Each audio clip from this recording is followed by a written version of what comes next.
Hi authors, my name is Jennifer Carr and I'm here to help you write more realistically through psychology. As a former high school AP psychology teacher and marriage and family counselor, I have insider information that can help you write better stories and more relatable characters. Emotions are a part of every good book. Your reader, your characters, even you as the writer, have emotions that you have to develop and eventually process as your book takes form.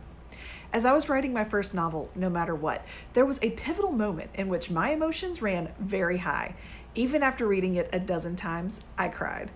Once the book was released, I received a ton of messages, just in the first week even, from readers expressing their very strong emotions about the same moment in the book. The character in the book is dealing with the fallout from an emotionally triggering event, and she also had to deal with the emotions of other people around her as well, while dealing with her own feelings toward everything that was happening around her in the story. It was heavy, but it was an important part of the story. It tugged at the reader's heartstrings and kept them interested in the story. Emotion is at the heart of who we are as people. It's a reflection of our mental state. And I say all of this to tell you that emotions are crucial to writing good stories with relatable characters. That means as a writer, you need to understand emotions and the different aspects surrounding them.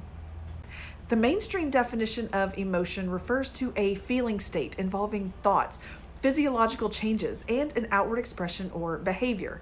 That means when emotions are present, our bodies respond in some form or fashion, and we express it outwardly, whether consciously or not.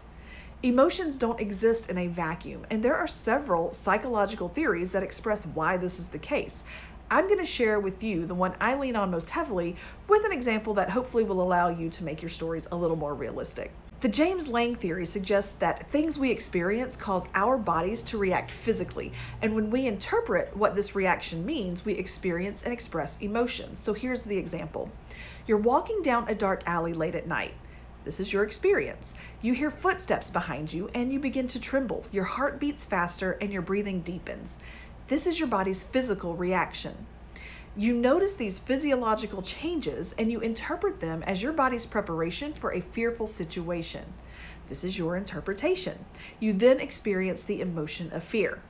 Now, this process is relatively instantaneous, so understanding how a person experiences and expresses emotions will help you make your characters and their experiences realistic as well.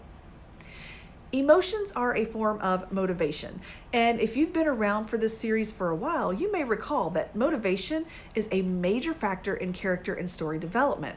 If you're new here, welcome, and I'd encourage you to go back and watch the other videos from this series. In short, motivation is why someone does something.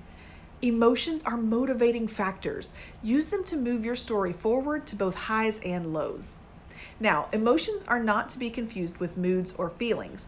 I know, we tend to use these terms interchangeably, but emotions are usually short-lived and intense reactions to stimuli we experience.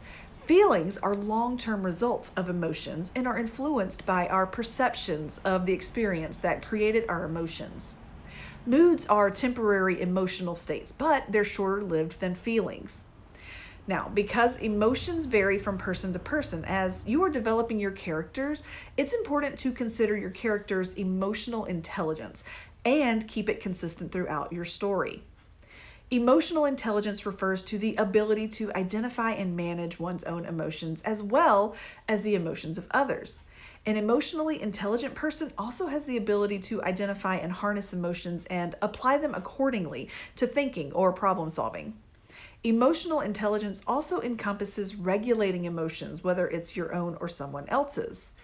A person is said to have higher or better developed emotional intelligence if he or she has little to no trouble regulating his or her emotions. A person whose emotions tend to interfere with facets of daily life is said to have lower or poorly developed emotional intelligence. Humans are wired for connection, and those of us with higher emotional intelligence tend to have healthier interpersonal relationships. So if you're writing a character who struggles to maintain a healthy relationship, chances are good he or she has lower emotional intelligence. Emotions and emotional intelligence are a broad spectrum and influence every aspect of human existence and connection. Your characters require both to be relatable to your reader. If you want to dive deeper into topics like these, hit the follow button. Have questions or suggestions for future topics? Leave them in the comments below. and we'll talk soon.